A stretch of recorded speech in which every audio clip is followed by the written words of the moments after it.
Que le nom de notre Seigneur et Sauveur soit glorifié. Nous allons ouvrir encore nos Bibles et nous allons lire deux passages. Premièrement, nous lirons Genèse chapitre 28, 10 à 19.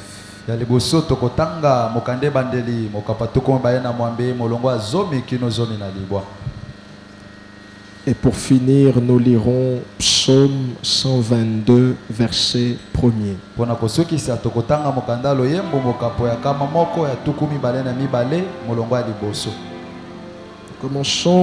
Nous commençons par Genèse 28, 10 à 19.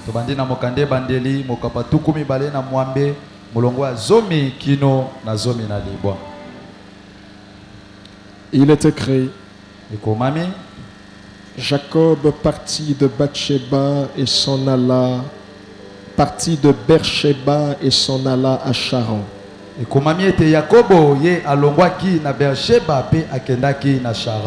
Il arriva dans un lieu où il passa la nuit,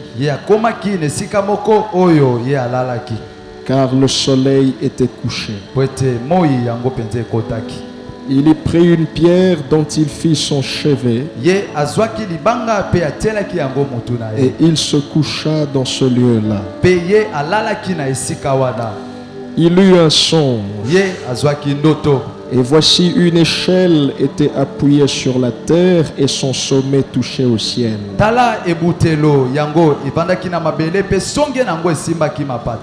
Et voici les anges de Dieu montaient et descendaient par cette échelle. Et voici l'Éternel se tenait au-dessus d'elle et il dit: Je suis l'Éternel, le Dieu d'Abraham, ton père, et le Dieu d'Isaac.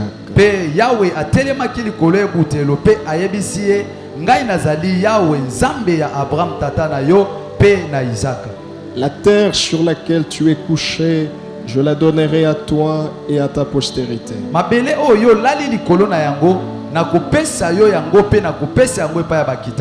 Ta postérité sera comme la poussière de la terre. Tu t'étendras à l'Occident et à l'Orient, au septentrion et au Midi.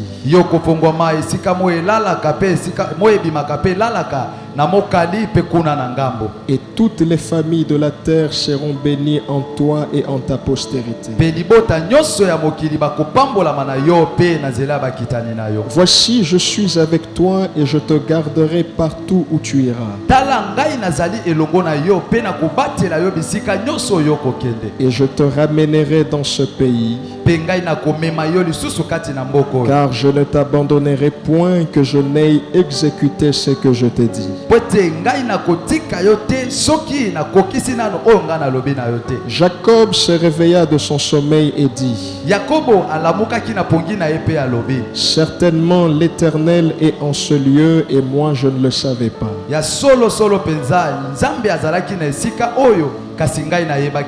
Il eut peur et dit que ce lieu est redoutable. C'est ici la maison de Dieu.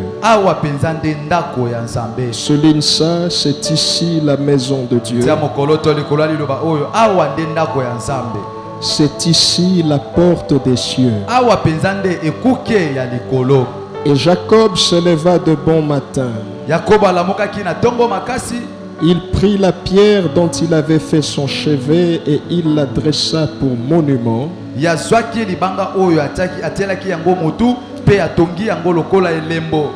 Et il versa de l'huile sur son sommet. Il donna à ce lieu le nom de Bethel. Mais la ville s'appelait auparavant Luz. Vous avez souligné là où c'est écrit la maison de Dieu.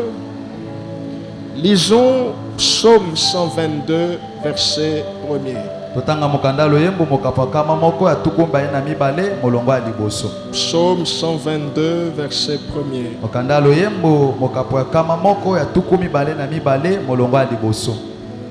Il est écrit: Cantique des décrets loyembo de David. ya David. Je suis dans la joie quand on me dit allons. Ngai nazalaka na esengo tango bayebisaka ngai tokende. Allons. Tokende na ndako ya Yahweh. Allons. Na ndako na Yahweh. Prions pour la parole. Tobondeli pona liloba. Père Céleste, nous te rendons grâce. Tatana likolo tozongisi matonde pai na yo. Tout ce que nous sommes et ce que nous deviendrons, c'est par ta grâce. Nyoso biso tozali pe nyoso tokokoma eza na ngolo na yo. Enseigne-nous en ce premier service. Yo lakisa biso na mayanga nyo alibuso. Que ta parole transforme nos cœurs. Qu'elle suscite en nous un engagement plus grand envers Christ. Et une détermination d'abandonner le monde. Saint-Esprit, facilite-nous la compréhension. Et chasse de ce lieu tout esprit d'incrédulité. Et tous ceux qui ne confessent pas ton nom. Dans le nom puissant de Jésus-Christ. Que l'assemblée avec foi réponde Amen.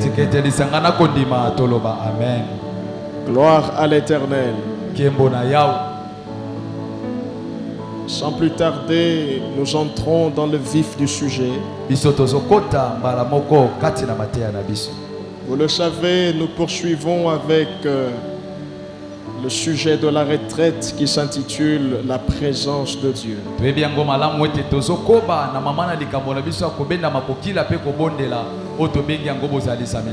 Nous sommes à notre 40e jour de retraite. 40e jour. Gloire à Dieu. Je voudrais nous rappeler qu'aujourd'hui c'est le 21 novembre.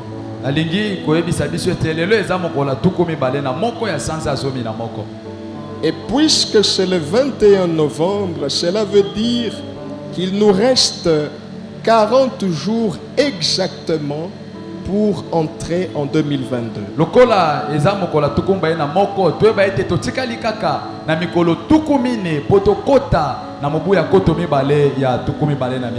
Soit 5 semaines et 5 jours. C'est tout ce qui nous reste pour que l'année 2021 se termine. Et en cette période de fin d'année, nous devons désirer plus que tout la présence de Dieu.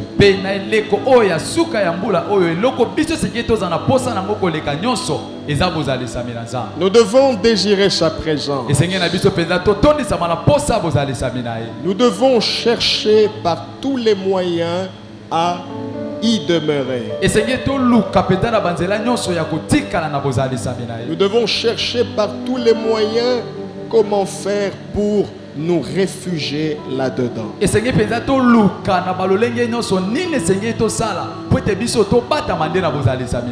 Nous avons besoin de sa présence.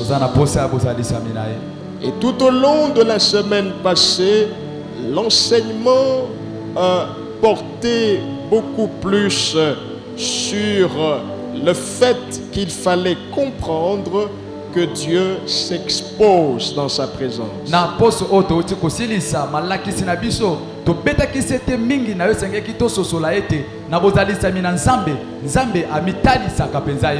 Nous sommes inspirés de l'histoire de notre père dans la foi, Abraham. Où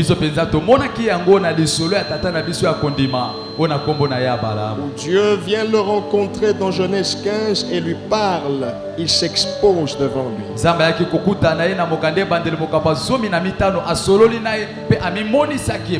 En s'exposant, il lui parle de ses projets, de ce qu'il prévoit de faire.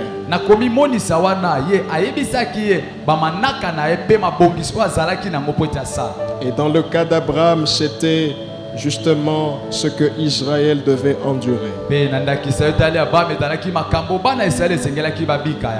Nous avons compris cela. Et pour aujourd'hui, l'enseignement que nous apportons, nous voulons simplement pousser la majorité de personnes à comprendre que la présence de Dieu, c'est l'endroit où Dieu est. Kasi pona lelo biso tolingi na nzela matea oyo kotindika baike ya bato ete tososola ete kati na bozalisa mina nzambe eza kuna nde nzambe azalaka. Si vous cherchez Dieu, vous ne le trouverez nulle part que dans sa présence. Soki ozoluka nzambe yokokuta ene esika mususu te kaka na bozalisa mina. Parce que la présence de Dieu est l'endroit où Dieu est. Et voyez-vous, l'endroit où Dieu est n'est pas n'importe quel endroit. L'endroit où Dieu est un endroit particulier. Parce que là, à cet endroit, on peut faire des découvertes extraordinaires.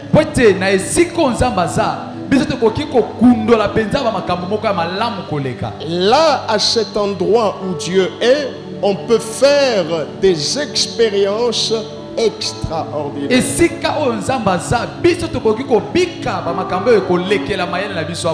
Des expériences qui vont au-delà du naturel. Des découvertes extraordinaires. En parlant des découvertes extraordinaires à l'endroit où Dieu est, l'histoire de Jacob nous en dit quelque chose.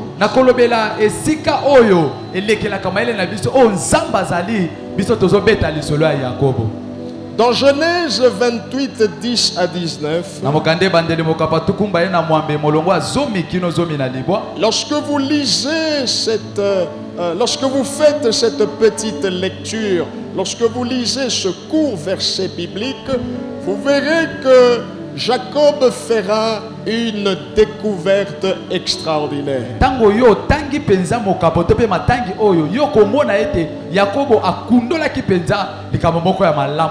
Il va découvrir l'endroit où Dieu est. Il va découvrir un lieu redoutable. Redoutable parce que dans ces lieux-là, il y avait la présence de Dieu. Et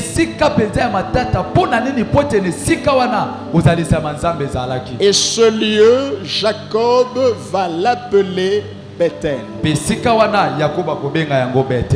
Bethel qui signifie la maison de Dieu. Ou encore la maison de l'Éternel, cela revient au même. Dites aux voisins, Bethel, c'est la maison de Dieu. Dites à quelqu'un d'autre encore, Bethel, c'est la maison de l'Éternel. Alors entrons dans la révélation. Lorsque Jacob parle de la maison de l'Éternel, quelle révélation a-t-il exactement de la maison de l'Éternel?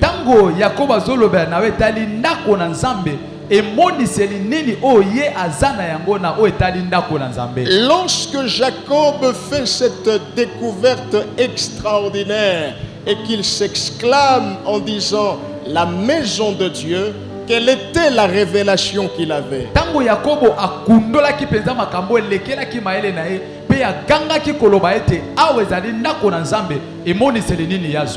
Sachez que la révélation de la maison de l'Éternel qu'avait Jacob n'était pas celle d'un temple.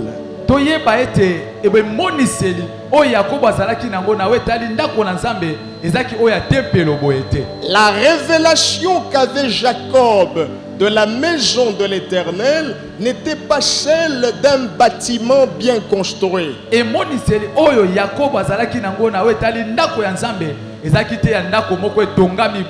Je vous dirais même, je vais peut-être vous surprendre, que c'est la même chose pour David.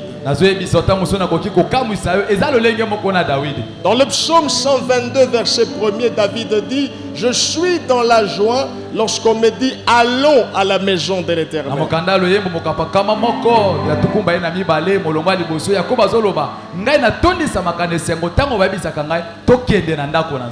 Quelle révélation David avait de la maison de l'Éternel?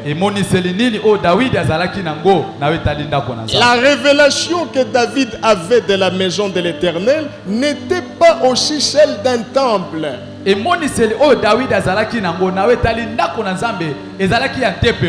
Pourquoi? Parce que David n'a pas bâti le temple pour l'Éternel.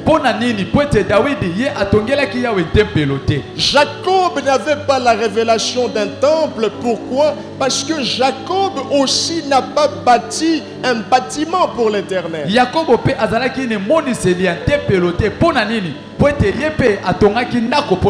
Celui qui va bâtir le temple, c'est Salomon. Salomon, fils de David, qui viendra bien des années après la mort de David. Alors comment expliquer que David, Jacob, deux personnes qui n'ont pas bâti le temple, mais ils ont quand même la révélation de la maison de Dieu?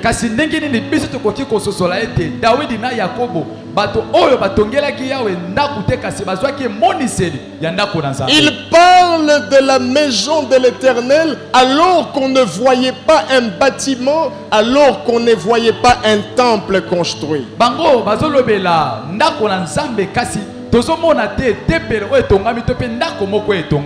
Ceci pour la simple raison que David et Jacob, pour eux, la maison de l'Éternel, c'est l'endroit où Dieu est.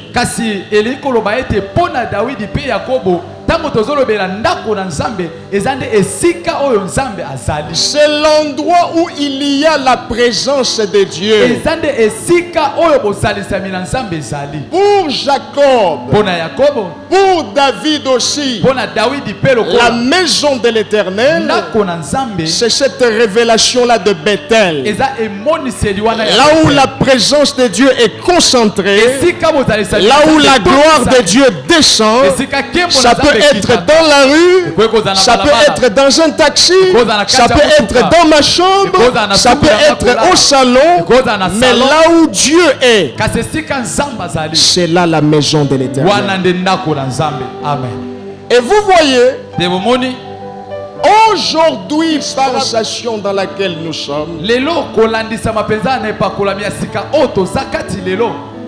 la maison de l'Éternel, c'est toi, c'est moi. Bethel, c'est toi, c'est moi. Tu es le lieu où il y a la présence de Dieu. Tu es l'espace où Dieu éclate sa gloire. Est-ce que tu peux dire je suis Bethel? Dis je suis là où il y a la présence de Dieu. Là-bas dans mon cœur il y a la présence de Dieu. Là-bas dans ma vie il y a la présence de l'Éternel. Aujourd'hui, bien-aimés, c'est cette révélation que vous devez avoir. La présence de Dieu se trouve où? Elle se trouve en vous. 1 Corinthiens 6:19. La Bible nous dit: ne savez-vous pas que votre corps est le temple du... Votre corps est le temple du... Dis au voisin, ton corps est le temple du Saint-Esprit. Nous sommes le temple du Saint-Esprit. Parfois cela porte confusion parce que nous ne discernons pas qui est le Saint-Esprit.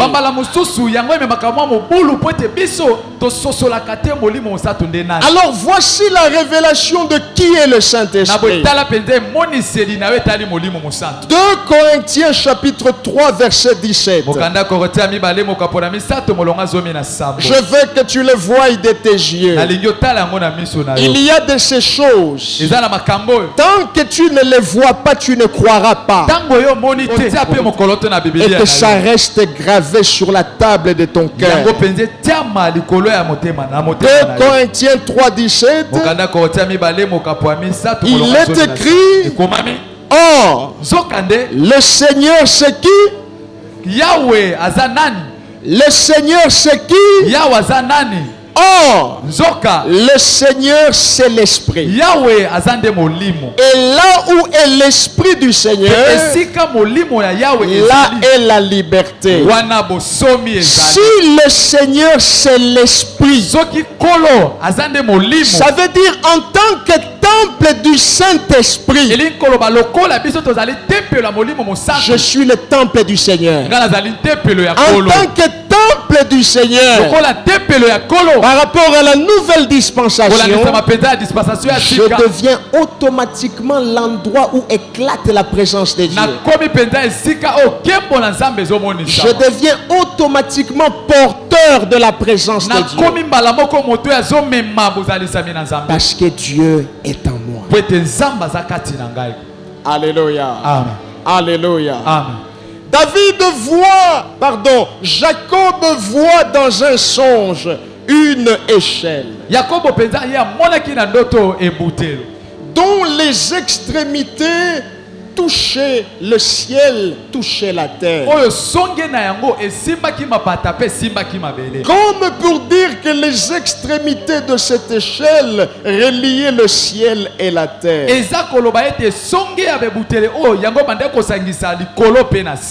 Et Jacob voit les anges de Dieu monter et descendre sur cette échelle. Premier détail, il voit une échelle dont les extrémités relient le ciel et la terre. Et il voit les anges de Dieu. Cette précision est de taille parce que les anges du diable existent aussi. Les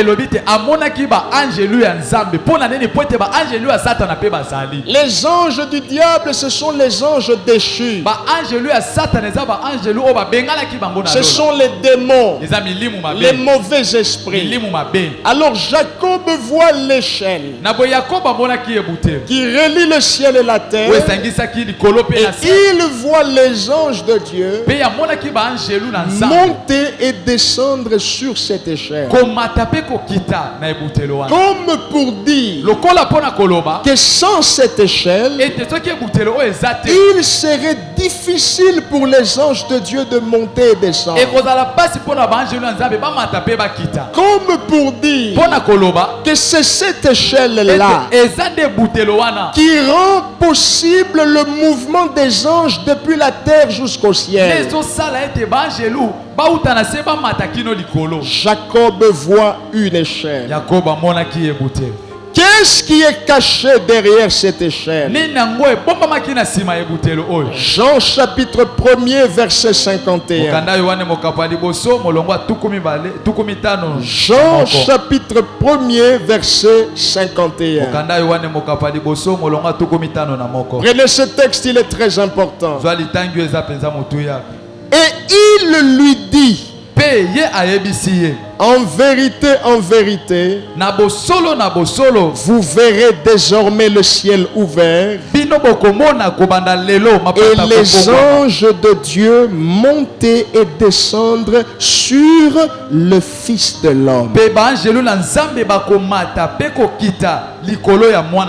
Avec Jacob, nous avons une échelle sur laquelle montent et descendent les anges de Dieu.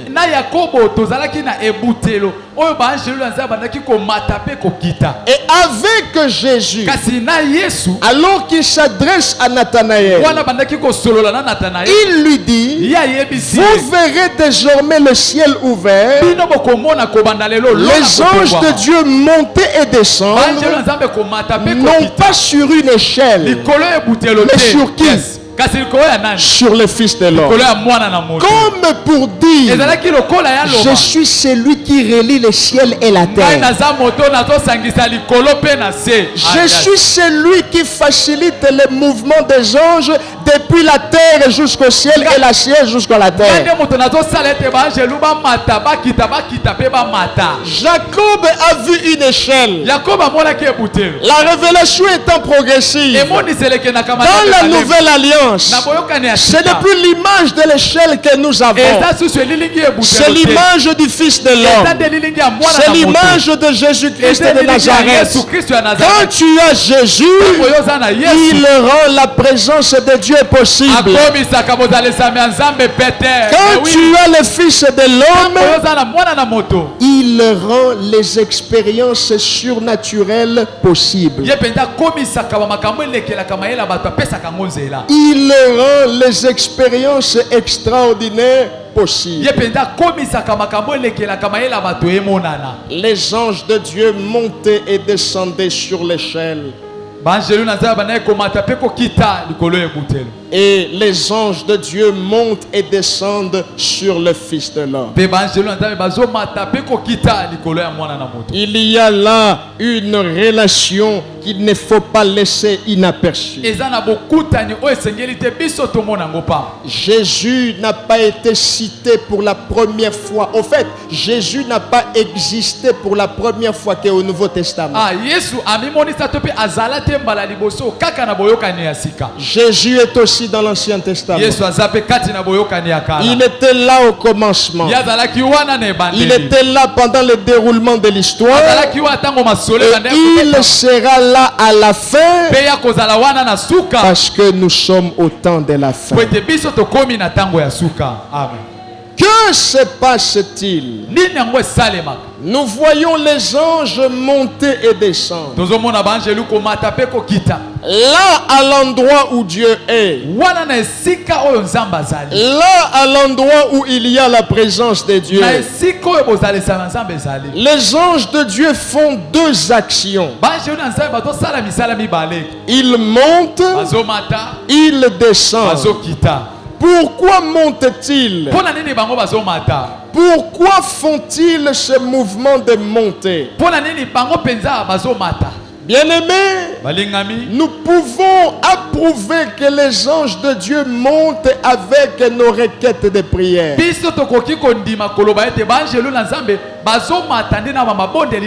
Ils montent avec nos demandes. Ils montent avec nos supplications. Ils montent avec nos questionnements. Ils montent avec cela. Et ils vont dans la présence d'Elohim. Ils vont le présenter devant El Shaddai. Ils vont le présenter devant Yahweh. Que les anges de Dieu prennent les sujets de ta maison et les emmènent devant Elohim. Lorsque tu pries seul, ou lorsque tu pries avec tes frères et tes sœurs dans la foi, les paroles que nous disons ne sont pas des paroles en l'air. Chaque parole dite avec foi est récupérée par un ange de Dieu. Et cet ange de Dieu monte avec cela.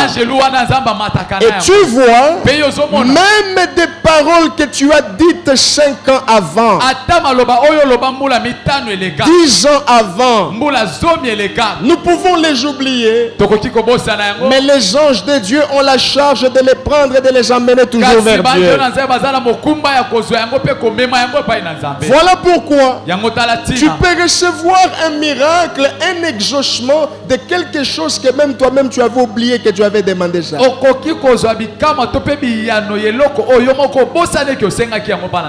tu as oublié mais Dieu n'a pas oublié.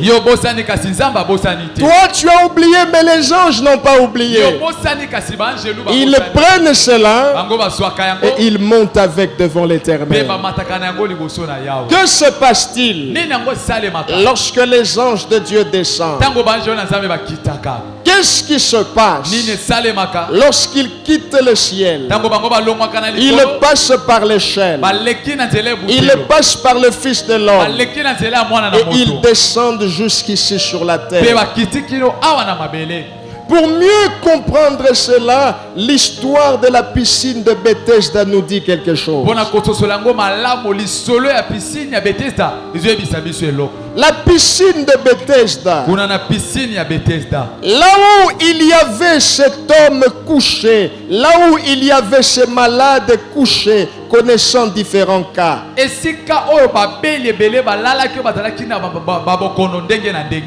est dit qu'un ange de Dieu descendait de temps en temps, non pas comme spectateur, mais avec la mission d'agiter l'eau. Et comment bien était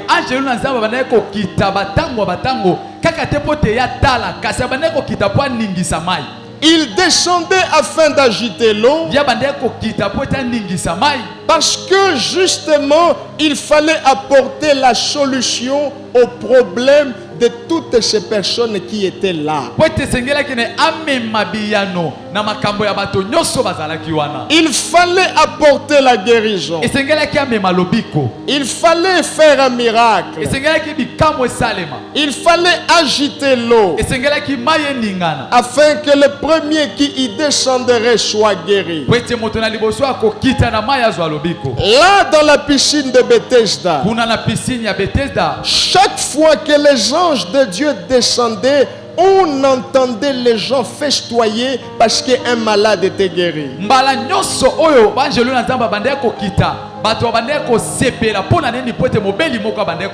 Laisse que la descente des anges ne soit pas vaine. Qu'un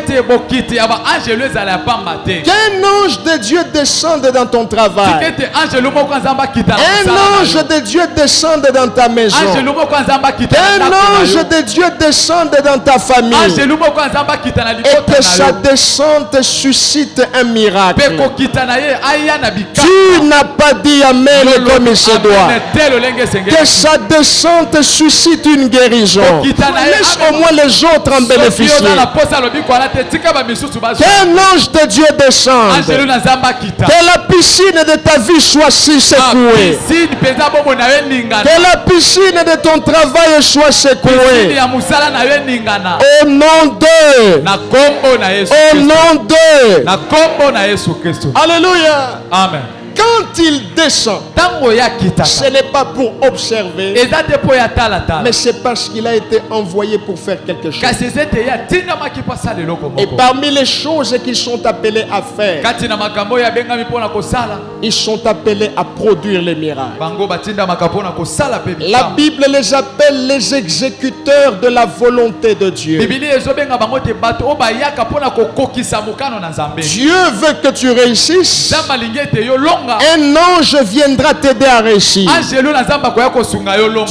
veut que tu te maries, que tu enfantes. Un ange de Dieu t'apportera cela. Il monte avec les requêtes de prière et il descend avec les solutions. Il monte avec nos problèmes et il descend avec l'exaucement.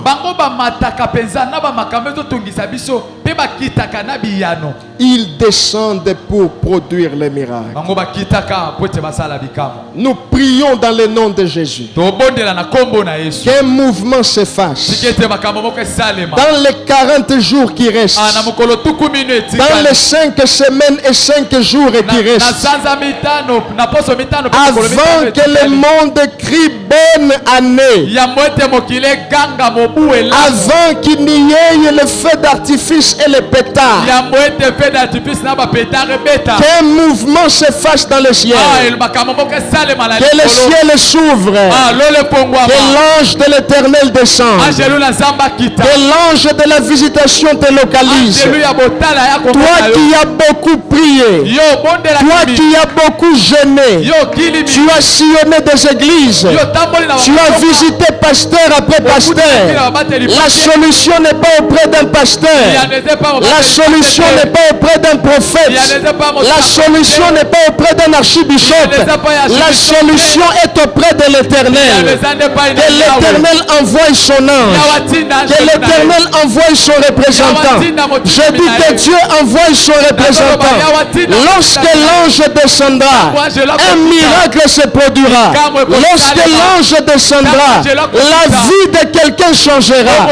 Lorsque l'ange descendra, tu essuieras tes larmes. Lorsque l'ange descendra, lorsque l'ange descendra, tu oublieras cette maladie, tu oublieras cette stérilité. Pour que Élisabeth conçoive, il a fallu qu'un ange vienne. Pour que Jésus-Christ naisse, il a fallu qu'un ange vienne. Pour que le miracle se passe, Dieu envoie un ange. Que cet ange entre dans ton salon, que cet ange entre dans ta famille, que cet ange entre dans ta maison, qu'il vienne quand tu dors, qu'il vienne quand tu travailles, qu'il vienne pendant la nuit, qu'il vienne pendant la journée, qu'il vienne quand tu es éveillé, qu'il vienne même quand tu n'es pas éveillé. Tu dis Amen, cela te légalise. Alléluia. Merci, il descend avec la solution. Alléluia. Il descend avec la solution. Yes. Voyez-vous, bien-aimés, l'histoire de la piscine de Bethesda nous apprend beaucoup. Je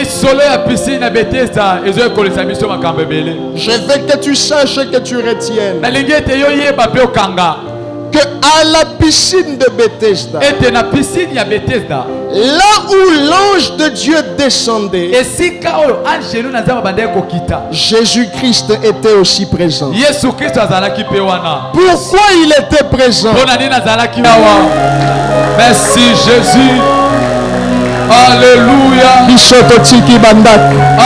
Nous avons abandonné nos maisons. Alléluia. Nous avons laissé nos lits. Nous sommes bénis à toi.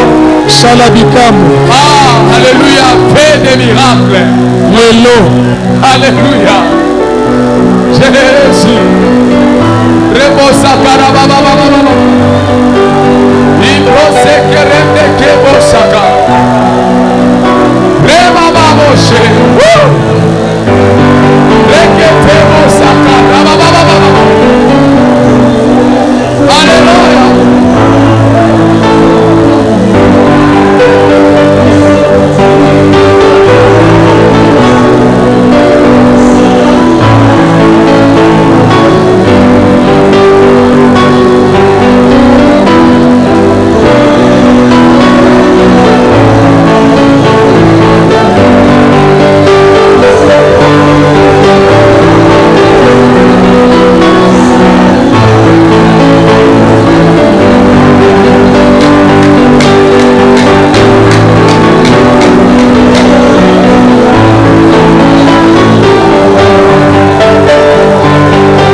minute.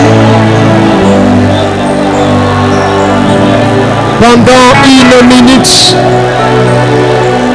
entre dans une prière profonde. Pendant que les autres diront un ange m'a touché. Moi je dirai Jésus-Christ m'a touché. Pendant que les autres diront un ange m'a guéri. Moi je dirai Jésus-Christ m'a guéri. Les spécialistes de cas compliqués. Les spécialistes de cas compliqués. Celui qui guérit les maladies incurables. Il donne des enfants à celle qui est stérile.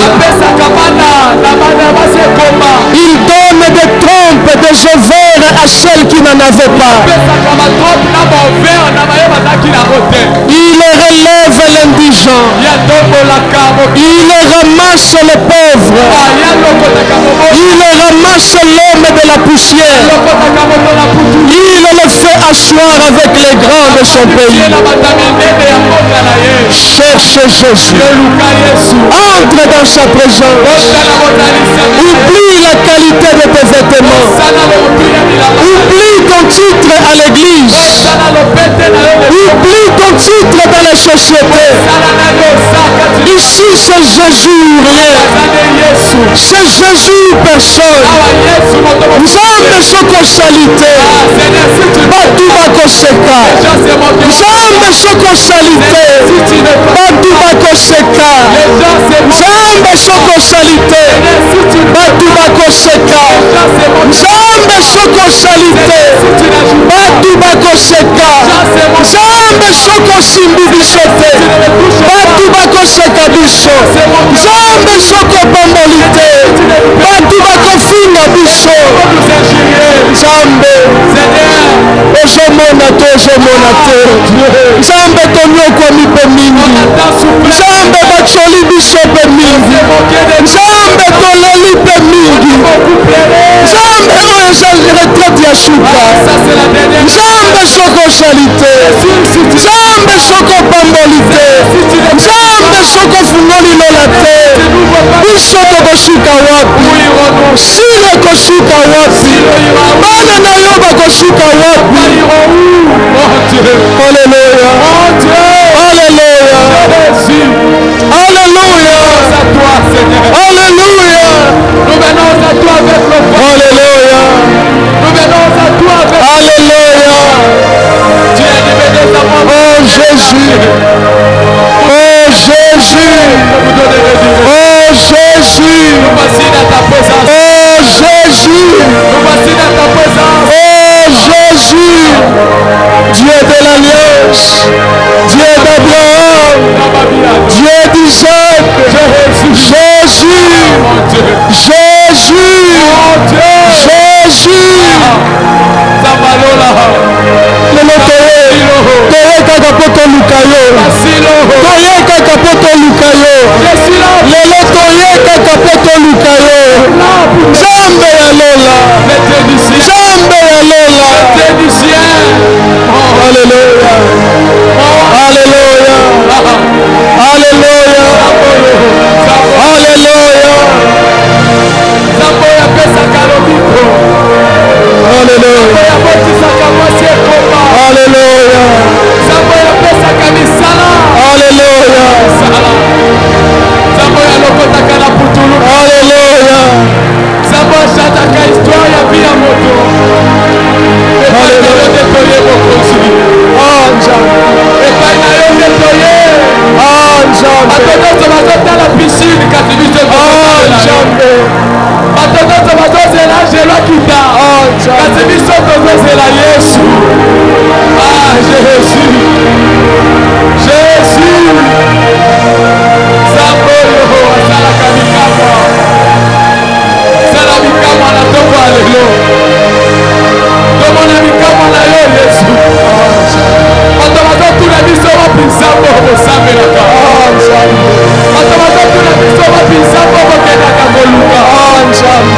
Yesu, Yahweh, c'est pour la loboko nzamba.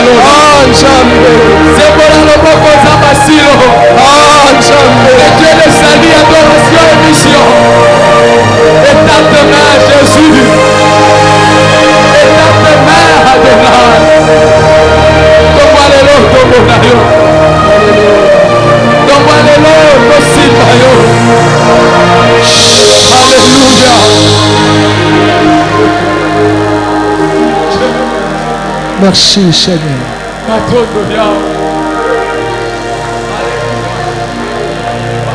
Des fois nous oublions les charismes. Des fois nous oublions les charismes. Nous oublions ce que nous sommes. Nous laissons parler nos cœurs. Merci Seigneur. Merci Seigneur. Merci Seigneur. Je te présente ton peuple. Je te présente les requêtes de tout un chacun. Quand les autres diront un ange m'a touché, toi tu diras Jésus monte jusqu'au ciel. Et les anges montent avec nos acclamations. Ils montent avec notre reconnaissance. Wapi maman oyabetaka kele. C'est pour toi, Seigneur. Nous nous attendons à toi dans ta présence. Au nom de Jésus-Christ. Amen. Reprends ta place. Nous allons entendre l'essentiel de nos communiqués.